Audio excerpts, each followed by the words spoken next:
பாட்டுக்கு திருப்புகழ் திருப்புகழ்ங்கிறாரு. என்ன கிடைக்கும்னா எல்லாமே கிடைக்கும். ஞானம் பெறலாம், நலம் பெறலாம், என்னாலும் வானம் அரசாலும் வரம் பெறலாம், மோன வீடேறலாம்.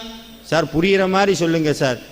வாழ்க்கையை புரிஞ்சுக்கிற அறிவு கிடைக்கும், ஞானம் கிடைக்கும், நலம் கிடைக்கும். நலம்னா என்னன்னா காலையில் எந்திரிக்கிறோம் பாருங்க. காலையில் எந்திரிக்கும் போதே உண்மையாலுமே ஆரோக்கியம்னா காலையில் எந்திரிக்கும் போதே எப்பா முடியலை அப்படின்னு எந்திரிக்காமல் இருந்தோம்னா அதுக்கு பேர் நலம்னு அர்த்தம். சாப்பிட்ட சாப்பாடு ஜீரணமாய் சந்தோஷமாக இருந்தால் அது நலம்னு அர்த்தம். நினச்ச போது நினைக்கிறத வாங்கினா அது பட்டியல் போய்கிட்டே இருக்கும். திருப்தியாக இருக்கிறது, என்னைக்கும் திருப்தியாக இருக்கிறது. அது சொல்கிறார் எல்லாமே கிடைக்குங்கிறார். ஞானம் பெறலாம், நலம் பெறலாம், என்னாலும் வானம் பதவி கிடைக்கும். பதவி கிடைக்குமா சார்? திருப்புகழ் பாடினா பதவி கிடைக்கும், திருப்புகழ் பாடினா நோய் போகும், எல்லாமே கிடைக்கும். அவர் சொல்றார் இதெல்லாம் யாருக்கு கிடைக்குமா? அருணகிரிநாதர்